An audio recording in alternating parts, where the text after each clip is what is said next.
Oke, senangnya diterima bekerja dan kita membangun harapan akan kesuksesan di masa depan. Tapi ternyata ketika kita berada di lingkungan kerja ini, segalanya tidak seperti yang kita harapkan. Ada banyak toxic people di sana. Orang yang suka gosip, bergunjing, malas, mendengki, korup, dan penjilat. Aduh. Terus gimana nih? Apakah kita resign aja atau lanjut?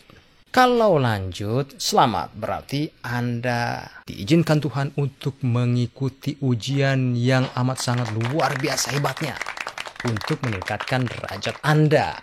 Terus bagaimana solusinya? Apakah kita perlu menjadi pendekar, membasmi hal-hal buruk yang ada di sekitar kita itu dengan senjata yang kita miliki?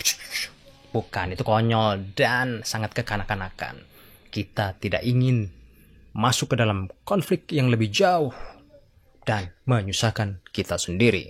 Sebaiknya kita perlu solusi yang menggerakkan kita kepada kemenangan dan bisa menginspirasi orang lain pula untuk mengikuti jejak langkah kita.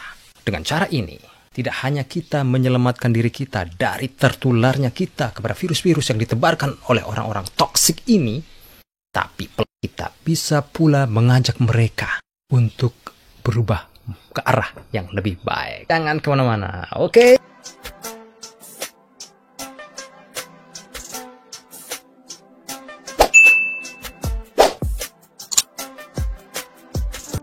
Oke, pertama kita bicara tentang kompetisi. Setiap orang di kantor adalah makhluk hidup yang tergerak untuk menjadikan dirinya lebih baik dari sebelumnya, mendapatkan pangkat dan jabatan dan penghasilan kalau bisa sebesar-besarnya. Kompetisi ini memaksa orang bereaksi sesuai dengan bakat dan keterampilan yang dimilikinya. Jika dia mempunyai keterampilan dan pengalaman yang memadai dan juga pendidikan moral dan agama yang mendukungnya dari kecil, pastinya dia akan berbuat baik di tempat kerja dalam kondisi apapun. Tapi selalu saja tiada manusia yang sempurna, godaan akan menghadang dan dia menjadi toksik. Apalagi orang yang biasa-biasa saja yang tidak punya keterampilan yang memadai. Orang-orang yang berkompetisi pastinya mempunyai ambisi masing-masing. Di antaranya, satu, aku harus menang. Kemudian yang cukup realistis adalah aku akan menang kalau takdir menghendaki dengan usahaku. Dan yang ketiga, karena aku tak mungkin menang, ngapain sibuk memikirkan ini? Oke, kita bisa melihat optimisme dan pesimisme di sini, dan kita harus menghindari racun-racun pesimisme itu. Namun tidak semula teori kan? Bagaimana bisa menghindari lingkungan kantor yang toksik ini? Bukankah sehari-hari kita menghadapi orang-orang ini? Untuk itulah kita perlu yang namanya fokus dan filter. Ketika kita bekerja, kita fokuskan itu sebagai ibadah. Selain untuk cari makan, untuk menghidupi keluarga kita, bertanggung jawab atas mereka. Maka untuk memudahkan fokus ini, kita perlu mendengar apa yang dikatakan oleh agama. Dalam hal ini Islam mengajarkan, Fa'idha faraqta fansoba wa ila rabbika farghab.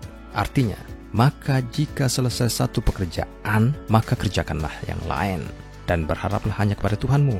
Ini akan menjadikan kita menyadari bahwasanya jika kita menyia-nyiakan waktu, membiarkan kosong, pengaruh buruk akan masuk. Karenanya itu, kita butuh filter setelah fokus tadi.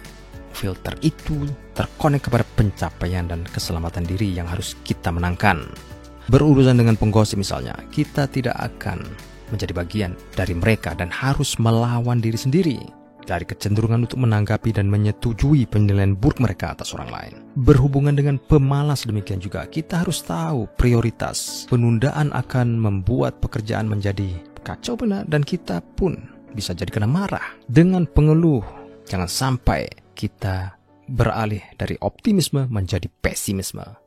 Nah, yang kedua adalah bagaimana kita memenangkan persaingan ini secara sehat. Siapa yang tidak mau jadi pemenang dalam setiap pertarungan? Apalagi tanpa berdarah-darah. Setiap orang yang mampu mengalahkan dirinya sendiri, dia pasti mampu mengalahkan situasi terburuk apapun dalam hidup. Jadi ketika kita menginjakkan kaki di tempat kerja pertama kali, persaingan itu sudah dimulai. Ya, kita menghadapi sedemikian banyaknya orang-orang yang ingin menang. Oke, bicara tentang kemenangan, kita seharusnya fokus pada dua macam kemenangan, yaitu kemenangan jangka pendek dan kemenangan jangka panjang.